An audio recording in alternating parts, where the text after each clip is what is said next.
Okay, so I'm going to tell you my COVID story. This is not just about COVID, it's about advocating for yourself. So I'm going to tell you my story. I'm going to tell you about all the problems that I had, the side effects that I have now, and the wonderful doctors and the not so wonderful doctors that I had, and the wonderful nurses and the not so wonderful nurses that I had, and what a difference each makes, and why you have to have somebody advocate for you or you advocate for yourself. If you can't, you have to have somebody there doing it for you. I'm not going to edit this video, and it may be crap. It may be just me rambling, but that's kind of part of what I have to deal with nowadays. So the week of March 5th is probably when I was exposed to it. So March the 5th was a Friday, and I was coming home from work, and my legs already hurt that morning. I was coming home from work, my legs hurt really, really bad. I have a pretty high tolerance for pain because some of the things I've been through in my past has just made it that way. But my legs hurt so bad. But I have knee problems because I've had 3 knee surgeries that I thought maybe there was a storm coming. My arthritis was acting up really bad. I don't know. But I've never had pain like this. So I went and took some leave and I rubbed my legs. Got my husband up for work that night. And then when he left, I laid in the chair and I did the same thing. I rubbed my legs. And just until they just quit hurting a little bit. And then I finally went to bed. The next day was a Saturday, March the 6th, my husband's birthday. He came home and he kind of felt blah. And I felt blah. So, he came to bed. He works third shift. He came to bed and he was like, do you want to go eat with Mom? I was like, let's not, because neither one of us feel good. Let's just make sure that we don't have anything, because his mother is a lot older than us and we didn't want to get her sick. Or I didn't want to get her sick. He was like, oh, it's nothing. I'm like, yeah, let's wait and see. Okay. So Sunday, I got up and I felt like I'd been hit by a bus. No sniffles, no cough, no fever, just my body hurt. Hurt so bad. So that Monday, when I got up, I felt the same way. I went to a clinic down the street. Down the street from me, it's just one of those walk-in clinics, but it does have a primary care doctor. I was in the middle of changing primary care doctors and my appointment was a couple weeks away. But so I went to this clinic down the street instead, and they tested me for flu and strep, and they didn't have any COVID test, so they couldn't test me for COVID. So they wouldn't even let me come in the office. They came out to my car, did my flu, my strep, and said, go home and we'll call you. If you need any medicine, we'll call it in. So I came home and then they called me a little bit and they told me I didn't have flu or strep, and that the nearest COVID test was down the street, about 30 minutes down the street from my house, that to go get a COVID test. So at 12:30, that's exactly what I did. I waited till they opened. I went and got a COVID test and came home. In the meantime, she had already called in antibiotics for me and a steroid. I can't remember what either one of them were because I'm allergic to penicillin, amoxicillin, and erythromycin. So there's not a lot of choices in antibiotics that I can use. So I started antibiotics and I had to wait. They didn't do rapid tests. They do the 24-hour COVID test. So I had to wait until the next day to get my results. So Tuesday, I actually have a timeline behind me I'm looking at. So if I forget something, because I'm very forgetful now. So Tuesday, I received a phone call that told me I was positive. Hold on one second. I'm going to pause it a second and I'll be right back. Okay, sorry, I was really hot. I had to turn the fan on. All right, so Tuesday I got my positive COVID test, and I ended up with a massive headache. I mean, I've had migraines before, but I had tension headaches before. This headache was so painful, and no matter what I took, it would not go away. So I called the doctor's office, the clinic that I went to on Monday, and I asked them if they had anything that they could give me, and they was like, the COVID headache's very hard to get rid of. But they said they'll give me some 600 milligram ibuprofen. So I said, fine, anything to try. So I took that. And this is, let's see, Friday, 5th, 6th, 7th, 8th, 9th. This is the 9th. So they gave me ibuprofen, 600 milligrams. The next day, I started throwing up. And I was throwing up like something from The Exorcist. I just constantly vomiting. And that went on all day. The next day was the 11th, and I vomited it all day again. I there was nothing left in me to throw up. I couldn't drink. I couldn't eat. Every little sip came right back up. So I went to the ER that night, or that afternoon, late afternoon, I think it was. Went to the ER late afternoon. When I first got there, I was really nauseous, and they checked me in. They went and stuck me in a room all by myself. It was like a waiting room for COVID, but nobody else was in there except for me at the time. So I went in there and I sat all by myself, and I was vomiting so bad. And this is embarrassing to say, but I was vomiting so bad, I peed all over myself. So when somebody finally came in to check on me, I asked them if they could bring me a gown and a towel or something, and they did. And then, but I couldn't change because I was in a solid glass room that faced a parking lot. So, I mean, they didn't even help kind of get me somewhere where I could change clothes. But that's fine. So I sat there soaking wet. It is what it is. And then they took me back to a room. When I got back to the room, they asked me where I tested positive for COVID at. Dan was in the truck because he couldn't come in because he was positive, because he went and got tested, and all he had was the sniffles at this time, and loss of smell, I think it was. But they asked me where I tested positive. I told them I couldn't remember the name of the hospital. It's the one in Chipley. And they was like, okay. So, and that was the nurses and stuff that were triaging me. And then they could hardly get an IV in me. I was so dehydrated. And then the doctor came in. When the doctor came in, he didn't get near me. He didn't listen to my chest. He didn't do anything. He literally stood halfway across the room from me. So he asked me what all my problems were. I told him. Asked me about my COVID test. Told him where I got it done at. He asked me what medicines were on. I told him my antibiotics and my steroids. And I told him what they were, even though I couldn't pronounce them. I was like, if they start with this. And he's like, this. And I was like, yes. That's kind of the way the conversation went. And then he left the room, and they came back, and the x-ray people came back, and they did x-rays of my chest. And they took some blood.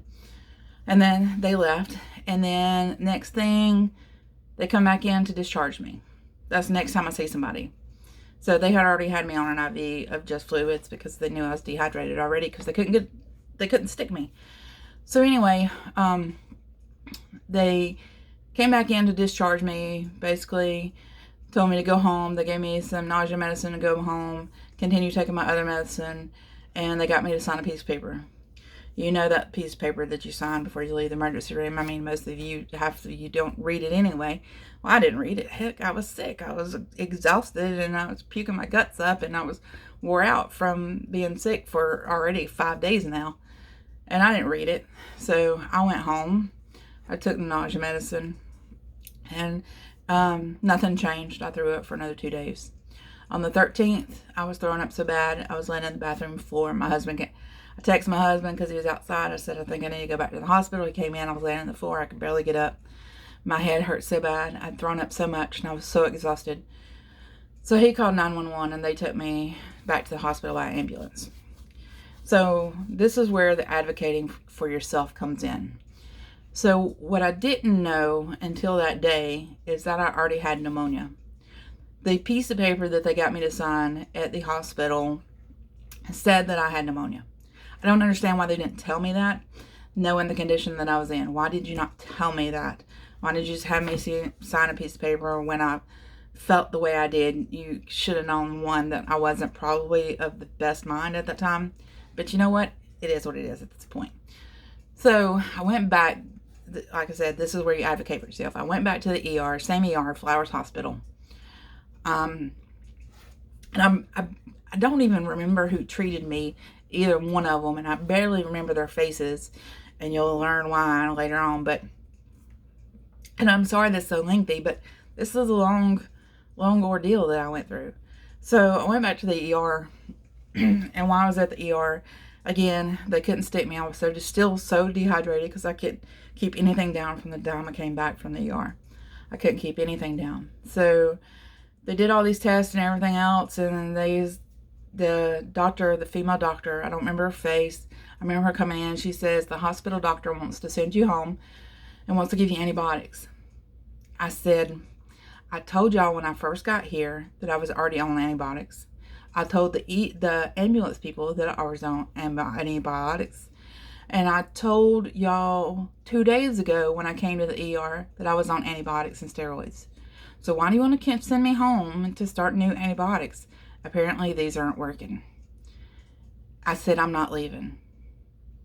Well, actually, I didn't say I was not leaving then. I text my husband. My husband says, no, make them keep you. So I told him, I said, I'm not going home. If you send me home, I'm going to go somewhere else that will keep me.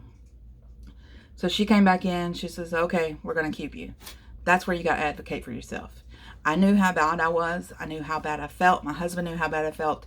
But I don't know. I've never refused to be discharged. I've never had something this bad that but my husband thankfully was of right mind and said, no, you don't need to go home. You're not well enough to go home.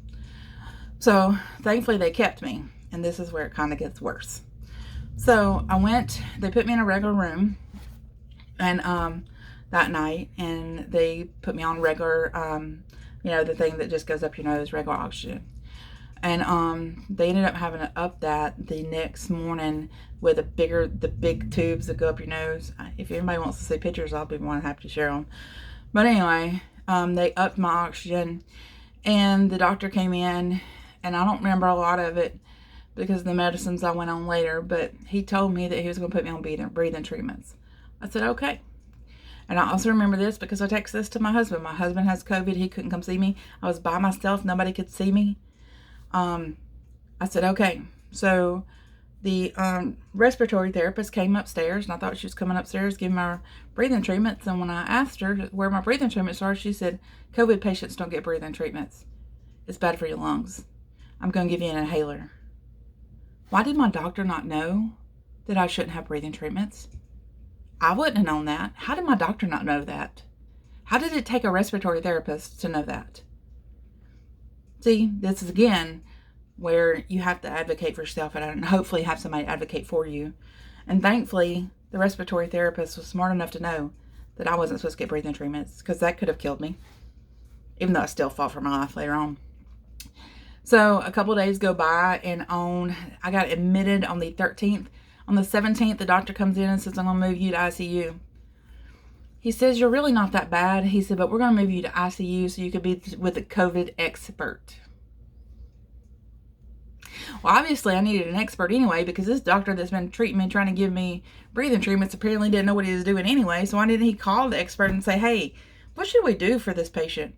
Why did you have to wait, 3 or 4 days to send me to ICU to be with the expert? Why didn't you call the expert and say, hey, what can we do for her?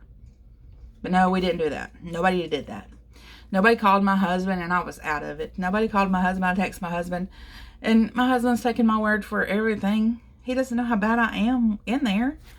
And he kept saying, when are they going to call me? I'm like, well, I guess they'll just call you when it's bad. Sorry, my eye itches. I guess they'll call you when it's bad, if something's bad happened. He's like, okay. And he just went by whatever I told him. So anyway, so I moved me to ICU, and this is probably the last thing I remember. I went to ICU. First thing I did, I said, I need to go to the bathroom. And they was like, you have a choice. You can do bedpan or you can do catheter. I was like, I feel like crap. I don't want to get up out of bed anyway. So let's go ahead and take care of the catheter if I'm going to be here for a while. They said, because you don't get to get up. Once you come in here, you're not getting back up. I was like, okay, so I guess that's what I do. After that, they put me on a full phase BiPAP, which I was already on a half one or something. I don't know. Anyway, they had put me on one of those half ones when I was in the other room. They put me on a full phase BiPAP, and that was the last thing I remember. Now, I did have some conversations between then and the time that they decided to vent me, but I don't remember them. I did go back to my text messages, and I saw all of them with my family, my friends, all that. I saw the text, so apparently I was still good for a few days. But 2 days later, 2 days after I was put in the ICU, when they were told me that I wasn't that bad, I was just going to be with a COVID expert, 2 days later I was put on a vent. I don't remember being put on the vent, but I'm going back through my text. I actually text my husband, hey, they want to put me on the vent. So I knew it was fixing to happen, and I allowed it to happen. My husband and I video chatted before they sedated me and put me on the vent. I may have to pause this. I'm going to try not to, but they may have to pause this. I don't remember any of this. My husband does. He remembers it all, but I don't remember any of it. The drugs they put you on when they sedate you to put you on a vent, it's called propofol, and so many other drugs. And some of those drugs are the ones that Michael Jackson overdosed on, that he actually used to help him sleep. I have no idea how somebody could use something that potent to sleep. But anyway, I don't remember any of that. So the rest of this, I kind of have to go off of my little timeline because I don't remember. So like I said, they put me on the ventilator on the 19th.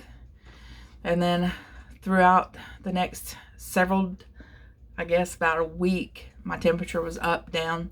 Put me on a cooling pad, a warming pad. My oxygen was up, down. My blood pressure was up and down, like critically up and down. I was considered critical but stable. My kidneys failed on March the 24th. 7 days after I went on the vent, my kidneys decided to shut down. I went on 24-hour dialysis. Once you go on 24-hour dialysis, you have to have a one-on-one nurse. This is Abby. So I met Abby after I got out of the hospital when I went back for a checkup. We went and let me meet Abby, but apparently Abby was my lifesaver. So, and I only know her first name. I don't know her last name.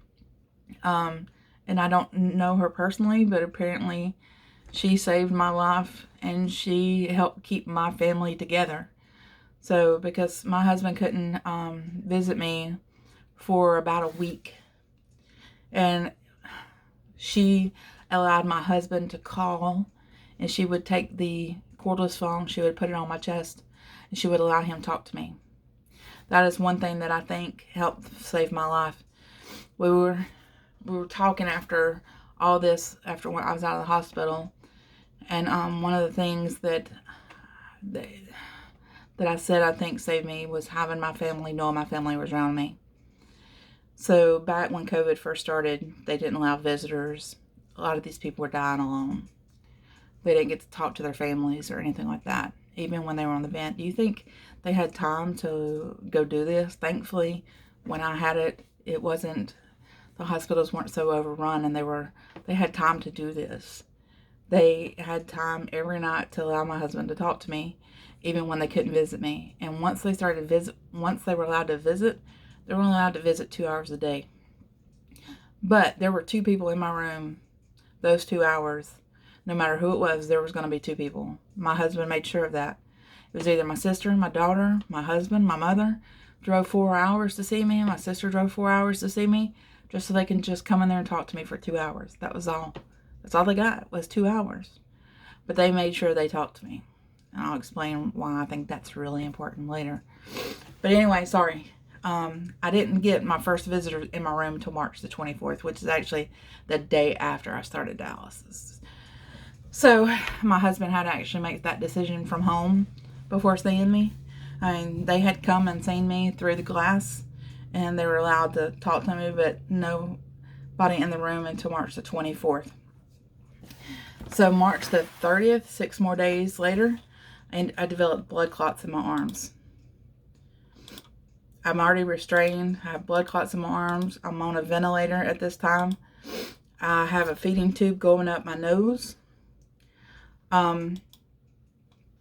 April the 5th, they dropped me down from 24-hour dialysis to 3 to 4-hour dialysis. So my kidneys started improving.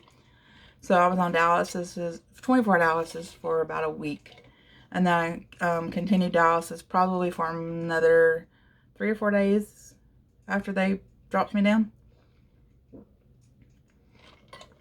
So April the 6th, they started taking me off sedation. And thankfully, I started responding to commands a little bit. I basically refused the commands. But, which if you know me, you know why that's so funny. So I ended up receiving a trach. This is where my trach was. And a PEG tube. If you don't know what a PEG tube, that's a feeding tube that goes in your stomach. They got rid of my feeding tube through my nose, took the vent out of my throat, and put it in a trach. If you're not familiar with that, they cut you open, stick a tube in your throat, and you breathe through this tube here. But it allows your mouth to not be all these stitched up tubes and all that stuff. So, and they also can later on change your trach out so you can talk to it and stuff like that. So April the 10th, I had my trach and I was breathing on my own during the day, and they would vent my trach at night. So it allowed my body to rest. So throughout this time, I pretty much had started breathing on my own. And then, like I said, I had my trach. So during this entire time, I was in Flowers ICU. And again, like I said, I had some great nurses in ICU, apparently, even though I've only got to meet two of them. So, and that was Abby, and I hate that I don't remember that girl's name. But the only reason why I remember Abby is because my husband said her name a million times. He always talked about her, how great she was, and every time he'd call, because he'd call every night when he got to work, which was pretty late. So anyway, on April the 13th, I got moved from Flowers ICU to a long-term care facility because they didn't know how much longer I was going to be on this trach. And the ICU and Flowers isn't really set up like that. So they sent me to a long-term care facility, Nolan Hospital, which is inside of Southeast Health. So I went there. My sister didn't really care for the nurses at first. There were a lot of older nurses there, and older nurses are a little bit different than the younger nurses, and Abby's one of the younger ones, and her name is Jennifer, and I only remember that because that's the name of my sister. Jennifer, unfortunately, got the task of dealing with me when I was hallucinating. So when they started taking me off sedation, I'm high as a kite. I'm on methadone at this time, along with the other stuff. And methadone makes you hallucinate and all sorts of crazy things. And I was doing some crazy stuff. And I put Jennifer through a lot of things. I pulled my trach partially out. And I remember Jennifer yelling at me, telling me that if I don't stop, I'm going to die. I hated her. I hated her for the longest time. But her and I became good friends. But anyway, so all throughout that, I laid in bed, did absolutely nothing. I was miserable. Another thing Jennifer did. Jennifer saw how sad I seemed. Because all I did was cry. I couldn't talk. That's all I could do was cry. She got my doctor, which is Dr. Masters, which is now my doctor, my full-time doctor, because I liked her so much. Got my doctor to put me on some antidepressants and anxiety stuff just to help me from being so overwhelmed while I'm in the hospital. Again, you got to have somebody advocating for you. Thankfully, that was one of my wonderful nurses that my sister didn't like at the beginning, which is funny. Like I said, she was an older nurse. And she's older than me, but she's not one of the younger ones, so she's been through a lot, Plus, they have more patients, so they're a little bit overworked, and they're definitely overworked and underpaid, in my opinion, just like teachers. But anyway, so she's the one that took care of me most of the time, although I had other nurses and I can remember their faces, but I can't remember their names. There were so many of them. But so I moved to Nolan on April the 14th. On April the 15th, I got out of bed and sat in a chair. I don't know how I got there because I was still too high. I don't remember this. So I was taking off several other medications on April the 17th. And this is probably around the time that I started remembering stuff. I still have my trach. I'm still hooked up to the thing. But I was breathing on my own. It was just there more to assist me at this time.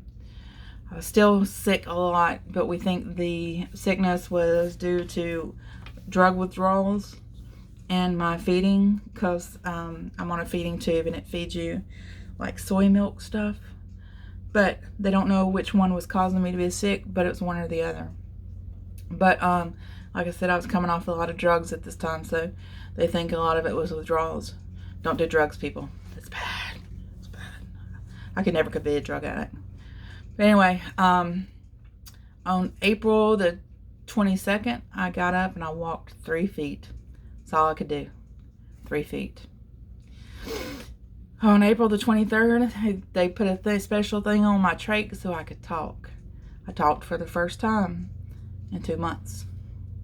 I did a live Facebook video just to let everybody know I was okay. There's so many people that I haven't talked to in many, many, many years that were worried about me. It's amazing the things that brings you back together with people. So on April the 29th, they removed my trach, and that was 22 days from the time I went on the vent.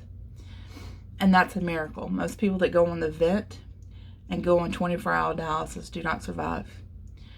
Abby told me when I met her that her and my husband had to have some very difficult conversations.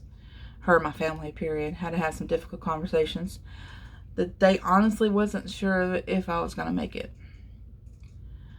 So, anyway, that was on the 29th. I got my trach out. I had applesauce, first little bit of food I'd had in 2 months.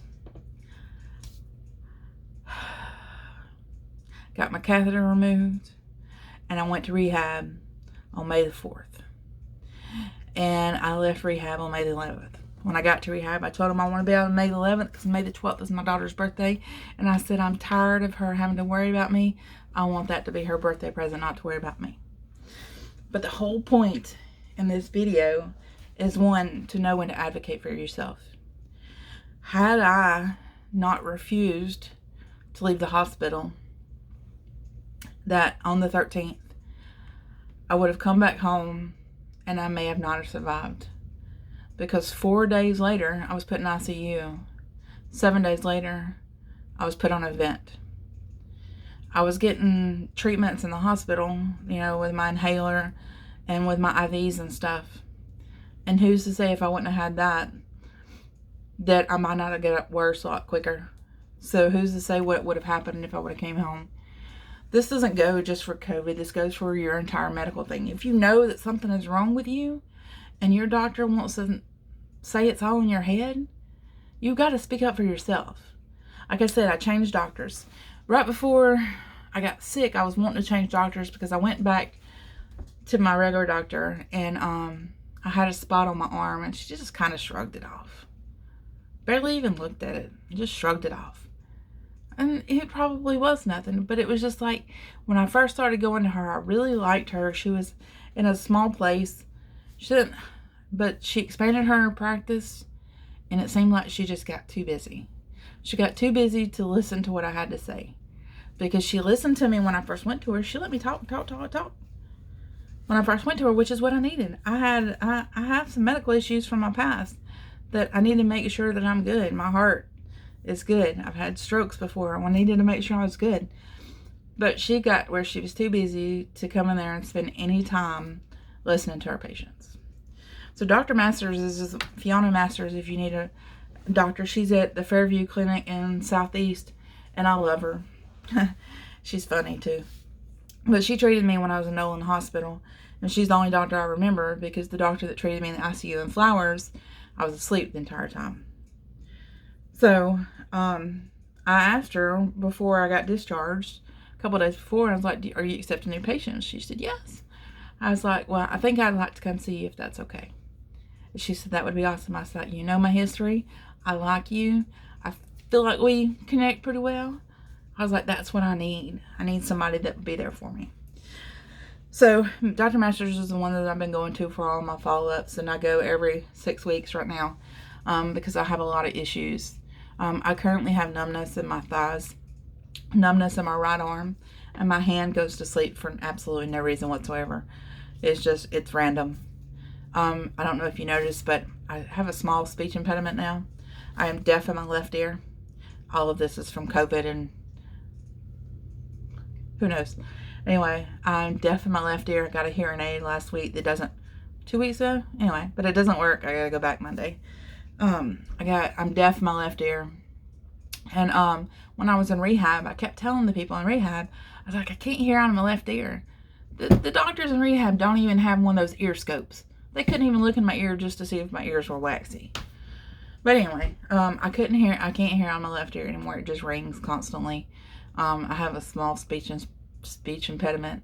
I'm a tad bit dyslexic, I feel like, because I type wrong and I read wrong, and lots of other random things. My hair is falling out.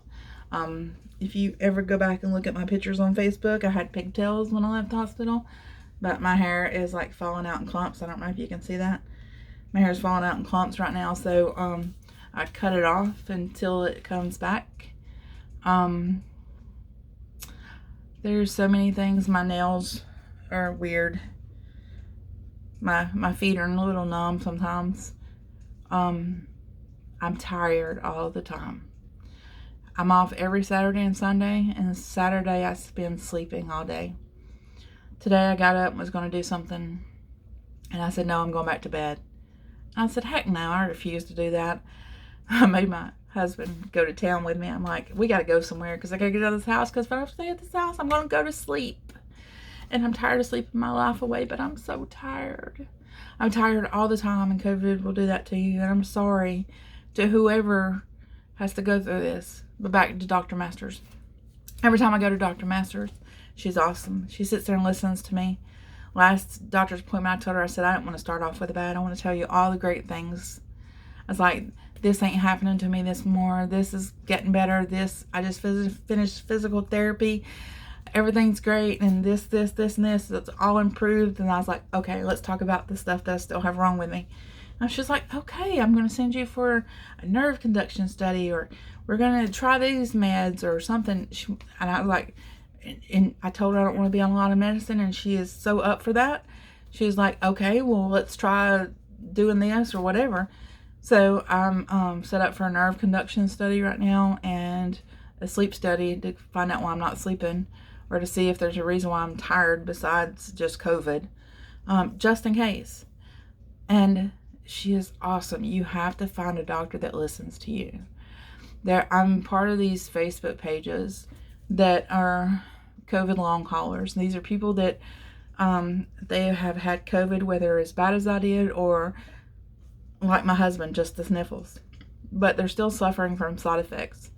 And so many of them are talking about going to the doctors, and the doctors are saying some of this stuff is in their head, or all this stuff is in their head.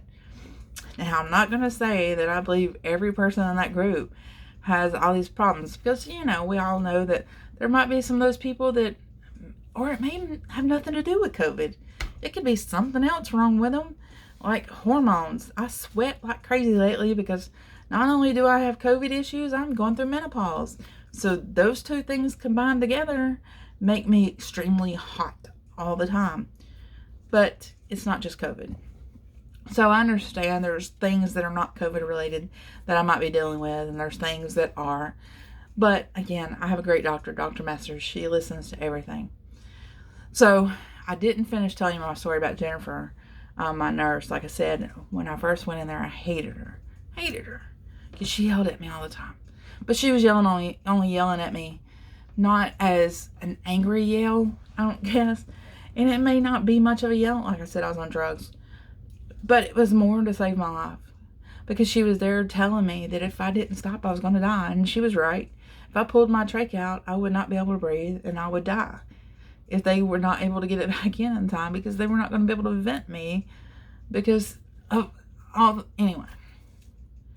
So she was doing it for my own good. Towards the end of my visit in Nolan Hospital, her and I had a conversation. I told her that I hated her. I said, I hated you. I said, I hear your voice every night telling me I'm going to die if I don't stop. She started crying. She said, I wasn't yelling at you to be mean. I was like, I know that now. So we sat there and cried together. The night before I left the hospital, this is something else I have to deal with. I've never had anxiety issues like this before. The night before I left, I had a panic attack because I got dizzy, and I was afraid something was wrong with me. And I had a nurse that came in there because I couldn't get in touch with my husband. He was out in the yard doing something. I couldn't get my sister. She was doing something. I couldn't get anybody on the phone, and I'm hysterical, crying, and everything else. So I had a nurse that came in there, and all she did was sit there and talk to me and tell me, breathe in, breathe out. And she breathed with me. And that's all she did until I calmed down enough to where we could get my husband on the phone to talk to me, because she knew that's what I needed. But all she did was, I was like, and I tried to talk to her, and she said, stop talking, just breathe, let's just breathe. And she was there for me. Now, am I saying every nurse that I've had for the last 3 months has been that nice? No. I have had some doozies that just felt like they were bothered by me And they were just in there to make a paycheck, get in, get out. I've had those. But you know what? Like I said, they're probably overworked because of all this COVID stuff. So I looked past it. They weren't beating on me, and they weren't, not doing stuff for me that I needed and things like that. So I figured, you know what? They're tired. So I tried to look past it. But if you are a nurse, for one, I want to thank you. Because I tell you what, doctors don't do as much as you think they do, and they get paid a lot more money. But I tell you what, those nurses do everything. Everything. So treat your nurses well if you go in the hospital and you're of sound mind, because I wasn't of sound mind. So I treated mine like crap for a while. And I hate that, and I apologize to every one of them because I remember all of that after the fact. And one more thing, and then I'll shut up because I've been talking like for 35 minutes. But I've been wanting to do this for a while, and I haven't. But I wanted to go to sleep a while ago, and I was like, no, I'm going to go in there and make that video. Instead of going to sleep, I'm going to do something productive. And that's why I'm doing this. So, one more thing. I forgot where I was going. Oh my goodness, I forgot what I was going to say. And this is the part of my life that sucks. I forget everything. Everything. It just like goes poof, right out of my head. Hold on a minute. I remember now. So I said earlier that you need to have those people talk to you and visit you and do all of that. So everybody always asks me, do I remember them talking to me? And I don't. But I don't think that I didn't hear them. I think it's just I don't remember. Because the doctor that treated me in ICU when I went and visited Abby, I met him as well. And I was like, I don't remember you, but I appreciate you saving my life. He's like, it's sad. We give you all this medicine causing amnesia, and you never remember us for all the good things that we did. I said, well, I appreciate it. So anyway, the propofol that they give you and all that stuff, it causes amnesia. So you don't remember a lot of the stuff. But they had the TV on in my room, and the TV was on Last Man Standing. Anyway, so I had dreams or hallucinations or whatever you want to call them, that I was part of that TV show, Last Man Standing. When I woke up, I asked my husband and my daughter if I was pregnant, if I won a truck, and did we have another dog. And I believe all of that was from the TV, from the shows that were on. There was some other stuff, but I don't want to go into it. Some of my other hallucinations when I got transferred to Nolan. But those are the things I believe that actually happened while I was in ICU. So I believe if I can hear the TV, and that ended up in my dreams, is that I could hear the people talking to me. I believe that. So if you have a loved one that's sedated in a coma, whatever, talk to them. They can hear you. I truly believe that. And I believe that when you have these husband and wives that are passing away together, it's because they're not there for each other. They need that support system, or they need a support system. And thankfully, I had my wonderful family drove 4 hours, a couple of times actually, to come spend some time with me. And all they could do was look at me through a glass window. So, I mean, I had a great support system. My daughter, my husband. I lived 4 hours from my sister, 4 hours from my mother. My father, unfortunately, is not around. But that doesn't mean he wasn't there for me. I believe he was. But you got to know that you got to have faith in the Lord and know that He's going to take care of you. And you have to have a great support system. And you have to advocate for yourself. If you don't advocate for yourself, who is? The doctors aren't. Because they're there. They took an oath to take great care of you, but I promise you, 2 doctors that I had didn't do all they could to make sure that they were treating me the correct way. I don't know their names, and I'm not going to look them up because I'm not going to bash them. Maybe they just made a mistake, but I honestly believe that one of them just didn't care. Or, I don't know. Or he just didn't know. That was my ER doctor, but you know what? It is what it is at this point. Just know, advocate for yourself. Know that you can refuse to go home. You can ask for another doctor. You can ask for a different nurse. Do what's best for you. That's why you pay those insurance premiums. You are their customer. Just like if you went shopping at Lowe's, because everybody knows that's where I work. If you go and shop at Lowe's and you don't get the service you want, what are you going to do? You're going to complain. So why would you not do it? If somebody that has got your life in their hands, why would you not complain about them? So think about that. So I've talked for 40 minutes. If you have any questions, you can feel free to comment. And I will answer as many of them back as possible. If I miss something that you're just curious about, ask. Like I said, COVID sucks, but we're going to beat this stuff.